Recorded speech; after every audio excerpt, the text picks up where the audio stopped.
మహా అవతార్ నరసింహ. మీరందరూ ఈ మూవీ చూడకపోతే ఖచ్చితంగా థియేటర్‌కి ఎళ్లి చూడండి. ఎందుకంటే అంత బావుంది మూవీ.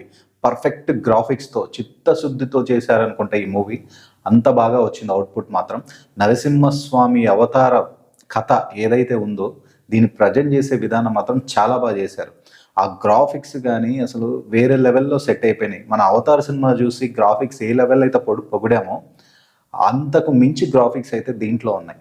సో, అంత పర్ఫెక్ట్‌గా ఉంది. అండ్ వాళ్ళు మాట్లాడే లిప్ సింక్ కూడా చాలా పర్ఫెక్ట్‌గా సెట్ అయిందని అనిపించింది నాకు. సో, ఖచ్చితంగా చిన్న పిల్లలతో సహా ఈ మూవీకైతే చిన్న పిల్లలు ముఖ్యంగా పిల్లల్ని ఈ మూవీకి తీసుకెళ్ళి చూపించండి. ఎందుకంటే మన పురాణాల గురించి వాళ్ళకి తెలియాలి. ఖచ్చితంగా తెలియాలి చిన్న పిల్లలకి. ఎందుకంటే ఇది ఒక యానిమేటెడ్ మూవీ కాబట్టి పిల్లలు ఇంకా ఓన్ చేసుకుంటారు మూవీ చూస్తూ. సో వాట్ ఈస్ వాట్ అని వాళ్ళకి ఎక్స్ప్లెయిన్ చేయండి తెలియకపోయినా. నరసింహస్వామి అవతార కథ పర్ఫెక్ట్‌గా చూపించారు. భక్త ప్రహ్లాద చూసి ఎంతమందికి నచ్చిద్దంటే ఆ మూవీ. నాకు కూడా చాలా ఇష్టం భక్త ప్రహ్లాద. సో ఆ లెవెల్‌లో ఈ సినిమా అయితే ఉంది.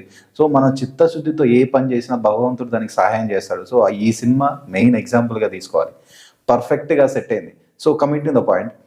ఫస్ట్ రోజు ఈ సినిమా రిలీజ్ అయిన ఫస్ట్ రోజు థియేటర్‌లో అసలు తీసుకోలేదు ఎక్కువగా. చాలా తక్కువ థియేటర్‌లు. ఎందుకంటే 'హరిహర వీరమల్లు' సినిమా కూడా ఉంది దాని ముందు. సో, 'హరిహర వీరమల్లు'కి ఎక్కువ థియేటర్స్ అయితే తీసుకున్నారు.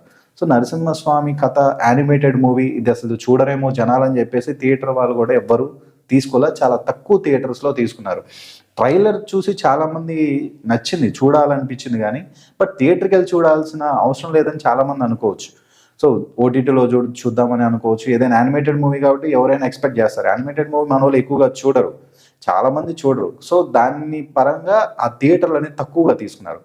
కానీ ఈ రెస్పాన్సు ఈ జనాల నుంచి రెస్పాన్స్ చూసి చాలా బాగుంది మూవీ అని జనాల నుంచి ఆ రెస్పాన్స్ రావడం వల్ల థియేటర్స్ అయితే పెరిగినాయి. అండ్ స్టిల్ ఈ రోజుకి కూడా హౌస్‌ఫుల్ నడుస్తున్నాయి.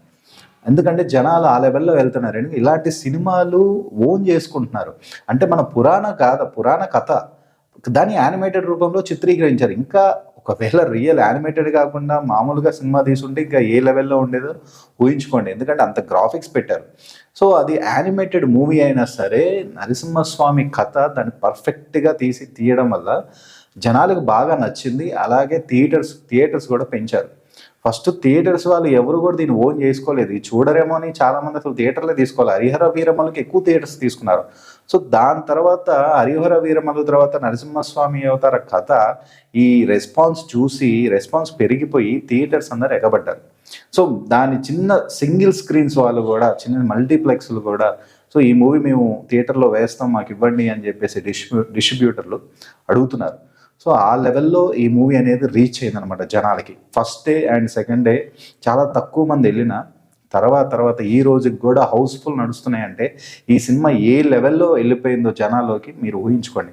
సో, థియేటర్స్ వాళ్ళు కూడా ఈ సినిమా చూసి తర్వాత వద్దనుకోవాలి గానీ ముందే ఈ సినిమా చూడకుండా జనాలు రారేమో అని ఎక్స్‌పెక్ట్ చేయొద్దు. సరే వాళ్ళ సైడ్ నుంచి డబ్బులు రావేమో లాస్ అయిపోతారో అలా భయం ఉండొచ్చు. బట్ ఈ రెస్పాన్స్ చూసి తర్వాతైనా గానీ థియేటర్స్ పెంచారు. సో, అదొక ప్లస్ పాయింట్. సో, ఇదొక కొత్త సంఘంగా నాంది పలికినట్టే అనిపిస్తుంది. ఇలాంటి ఫ్యూచర్‌లో గ్రాఫిక్స్ మూవీస్, యానిమేటెడ్ మూవీస్ వచ్చినా గానీ జనాలు చూస్తారనే ఒక నమ్మకం అయితే కుదిరింది. అండ్ వీళ్ళు హంబోలి ఫిలిమ్స్ వాళ్ళు నరసింహస్వామి అవతారం ఇప్పుడు తీశారు. నెక్స్ట్ పరశురామ అవతారం అనేది తీయబోతున్నారు. సో, అది కూడా సిరీస్ వారీగా వస్తుంది. నెక్స్ట్ పరశురామ, తర్వాత రామ అవతారం, తర్వాత కృష్ణ అవతారం. సో, ఇలా శ్రీ మహావిష్ణువు అవతారాల సిరీస్‌ని తీయబోతున్నారు. నెక్స్ట్ పరశురామ అవతారం. సో, దానికోసం అయితే నేను చాలా వెయిటింగ్. అదెలా ఉండబోతుంది ఇంకా పరశురామ అవతార కథ అయితే ఇంకా అసలు వైలెన్స్ ఎక్కువ ఉంటది. ఎందుకంటే క్షత్రియుల్ని ఆయన చాలా మంది చంపేస్తాడు. వైలెన్స్ ఎక్కువ ఉంటది. సో, మరి ఇంకా ఏ లెవెల్‌లో గ్రాఫిక్స్ వాడాలో ఇంకా టెక్నాలజీ పెరిగిద్ది కాబట్టి చెప్పేది కాదు. సిరీస్ అంత బాగా రావచ్చు. సో, ఖచ్చితంగా ఈ మూవీకి అయితే వెళ్ళి చూడండి. మన పురాణం తెలుసుకోండి. సో, ఇది అండి నేను చెప్పాలనుకుంది.